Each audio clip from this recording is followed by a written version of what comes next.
Hai semuanya, selamat datang di Secapan bersama saya yang akan menceritakan film berjudul Don't Speak 2020. Menceritakan sependuduk kota yang menghilang-hilang entah kemana, yang tidak diketahui oleh tokoh lain yang belum diculik. Akan tetapi para penontonnya termasuk saya sendiri mengetahui pelaku penculikan atau yang menyebabkan orang hilang tersebut. Lantas teman-teman mau tahu kan? Oh pasti. Maka dari itu langsung saja keraskan volumenya, kencangkan pengamatan dan nikmati videonya sekarang juga.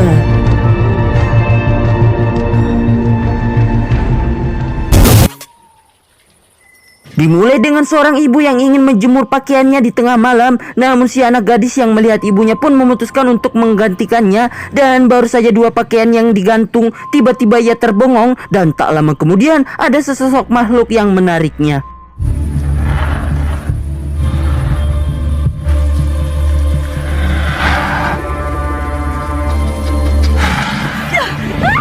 Si ibu yang mendengarkan suara anaknya pun segera keluar, namun karena tidak melihatnya lagi, ia pun kembali ke dalam rumah. Yang ternyata makhluk itu juga membuntutinya sampai ke dalam rumah, yang entah apa dilakukannya.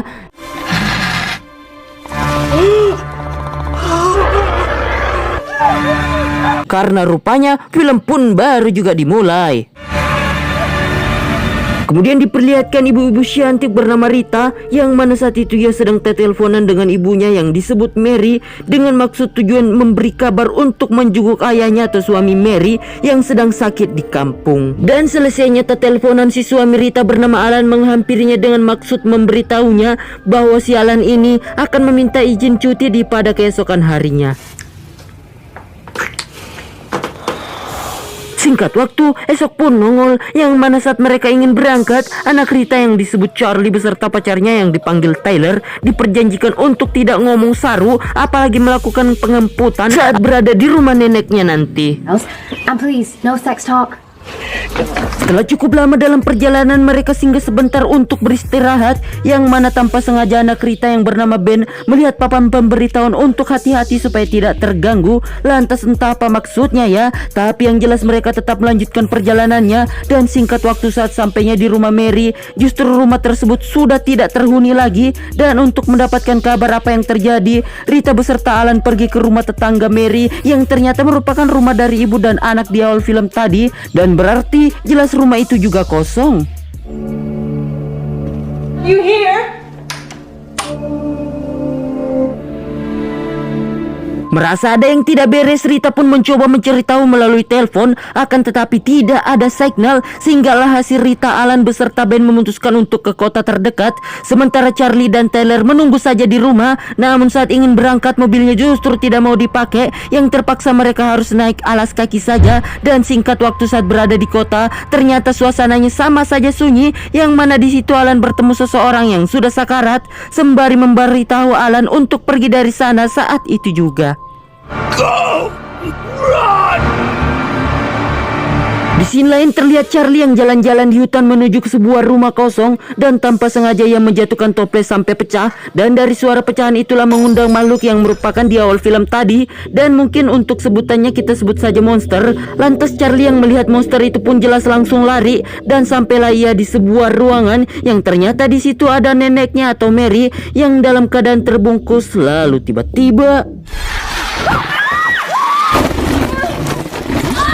ya, tiba-tiba si monster menjumpscare Charlie, lalu kemudian menceker-ceker dada mulusnya. Dan momen menjijikan ketika si monster memuntahkan lendirnya di wajah Charlie. Namun beruntung ia masih sempat kabur sampai bertemu Tyler dan langsung mengajaknya masuk ke dalam mobil. Namun Tyler yang jijik melihat Charlie merasa enggan untuk mendekat dengannya. Lantas tiba-tiba tiba-tiba saja monster itu langsung menjumpscare Tyler, dan entah apa yang terjadi setelahnya. Namun saat Carly ingin menutup pintu mobilnya, tiba-tiba saja kepala Tyler nongol, akan tetapi ia kembali ditarik. Singkat cerita, malam pun tiba, yang mana pada saat itu Alan melihat mobilnya sudah berantakan yang penuh bekas ceker monster tersebut. Dan tak hanya itu saja, mereka juga melihat si monster yang sedang menggerogoti tubuh jasad Tyler. Lantas mereka pun perlahan-lahan masuk ke dalam rumahnya.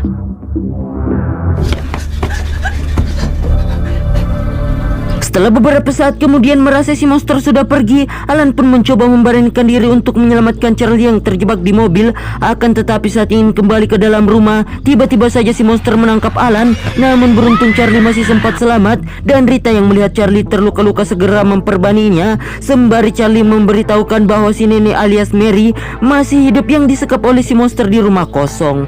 Dan ternyata si monster tersebut selain dapat melukai, ternyata juga bisa menyebarkan virus. Lantas Rita pun berniat untuk membawa Charlie ke rumah sakit. Tapi bagaimana caranya? Namun rupanya sebelumnya Alan telah memberitahu Rita kalau si monster tidak bisa melihat, tapi hanya bisa mendengar. Mengetahui hal itu, daripada hanya tinggal diam, Rita pun memutuskan untuk menuju ke rumah kosong.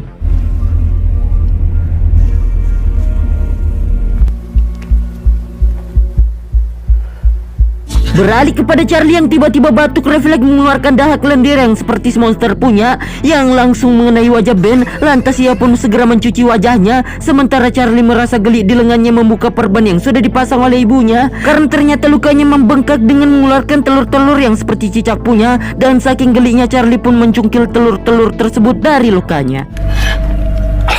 Happening to me.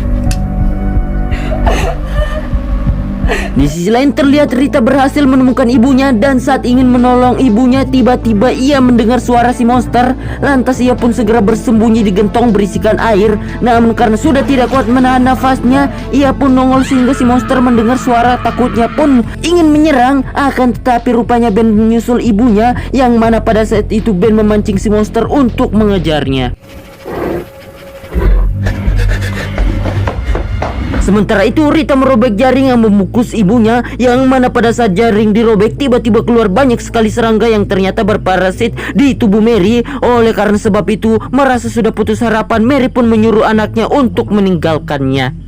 Kemudian ternyata Ben yang tidak pakai 7 apalagi 10 tertangkap oleh si monster. Lantas Alan yang ternyata masih hidup pun segera menolong anaknya. Namun sayangnya ia harus diceker-ceker oleh si monster tersebut.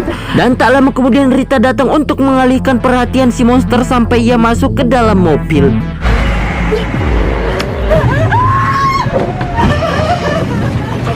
Singkat waktu esok pun nongol, yang pada saat itu Ben meratap karena si bapak udah sekarat, sehingga si bapak pun memintanya untuk pergi saja supaya bisa melanjutkan keturunannya.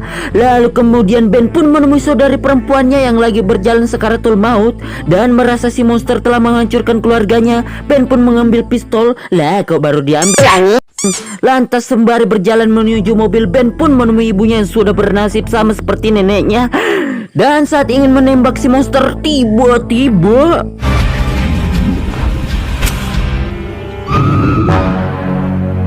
rupanya sekelompok tentara tiba-tiba datang yang entah siapa memanggil mereka. Dan saat Ben termenung tanpa sengaja ia melihat tangannya yang bertelur, yang mana hal tersebut sama seperti yang sudah dialami saudarinya alias Charlie.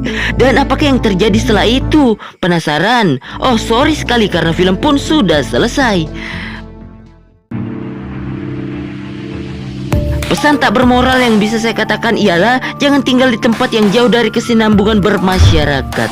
Oke lah, saya sendiri di sini mengucapkan terima kasih sudah menonton dan salam bullshit.